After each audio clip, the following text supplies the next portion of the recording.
Bonjour à tous, c'est Estelle.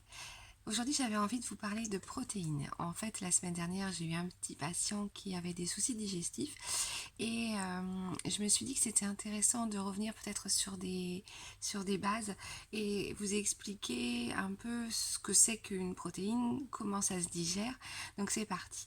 En gros, une protéine, qu'elle soit animale ou végétale, c'est une chaîne d'acides aminés. Et certains de ces acides aminés sont appelés essentiels. Pourquoi essentiels? Parce que notre corps ne sait pas les synthétiser et que donc du coup ils doivent être amenés obligatoirement par l'alimentation. Donc ces acides aminés essentiels, ils sont au nombre de 7 et en fait ils vont permettre à notre corps de fabriquer nos propres protéines, mais aussi nos hormones, nos anticorps. Ils rentrent aussi dans la composition de toutes nos cellules. Donc c'est important d'avoir ces 9 acides aminés essentiels. Donc si on regarde d'un petit peu plus près les protéines qu'on va dire végétales, on les trouve principalement donc dans les légumineuses, les céréales et les oléagineux, c'est pas facile à dire. Elles sont moins riches en acides aminés que les protéines animales, mais elles sont également moins acides. Dans le cadre d'une alimentation végétarienne, par exemple, manger plutôt du tofu permet d'avoir aussi un plus large panel d'acides aminés que simplement grâce aux végétaux purs, j'entends. Et puis, ce qui est intéressant aussi, c'est d'associer les légumineuses avec les céréales. Je l'ai déjà évoqué, mais c'est vrai que c'est plus digeste et c'est connu depuis, je dirais presque la nuit des temps. Quand vous voyez par exemple le couscous, pardon, on va associer justement la semoule et les pois chiches.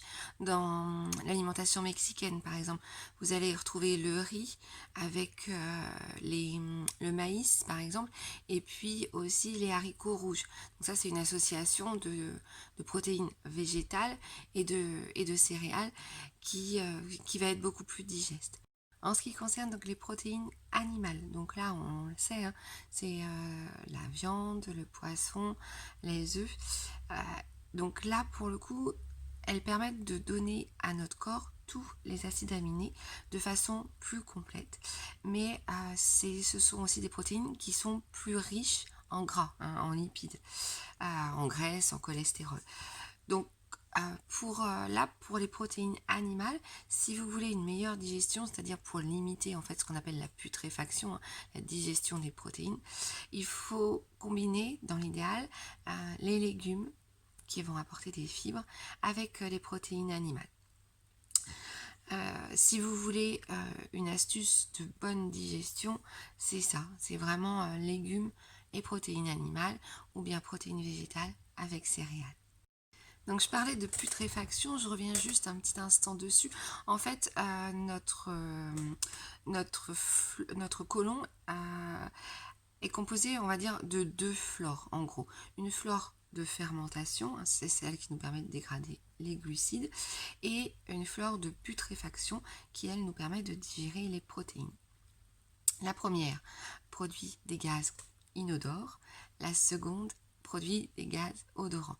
Donc en gros, si vous avez des gaz odorants, il y a de fortes chances que votre flore de putréfaction ne soit pas en très bon état. Quand ces flores sont en bon état, quand elles fonctionnent correctement, ça nous protège. On sait, ça nous protège contre les mauvaises bactéries, contre les allergènes. Ça évite tout ce qui est désordre digestif, les ballonnements, les diarrhées, la constipation. Mais ça nous protège aussi contre la fatigue et aussi contre tout ce qui est douleur intestinale. Il est vraiment primordial de prendre soin de nos bactéries à nous, de nos petites bêtes à nous, et d'avoir un probiote stable et équilibré. En fait, une flore, qu'elle soit de putréfaction ou de fermentation, ne doit pas prendre le dessus sur l'autre flore. C'est pour ça qu'on dit que voilà, il faut que ce soit stable. C'est que quand une flore prend le dessus sur l'autre, c'est ce qu'on appelle la dysbiose. Et là, pour le coup, on risque d'avoir des soucis au niveau digestif parce que y en a une qui est plus forte que l'autre. Ce qui est important pour bien digérer, et c'est la première chose à faire, c'est de bien mastiquer.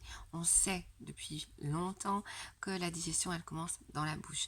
Ne serait-ce que de regarder sa nourriture et de la porter, la première bouchée à la bouche, et bien voilà, la sécrétion de la salive et de toutes les enzymes qui la composent enclenche le processus de digestion. Donc, pensez à bien mastiquer quand vous vous installez à table, humez les parfums, les odeurs, et puis prenez un temps de pause lorsque vous mangez. C'est important pour avoir une bonne digestion. Je vous souhaite une très belle journée et puis surtout prenez soin de vous. Je sais que c'est une période un petit peu compliquée, mais ça peut être aussi un moment où justement, comme on est à la maison, on a plus le temps de se poser pour manger et puis d'associer les bons aliments pour une bonne digestion. Bonne fin de journée, prenez bien soin de vous.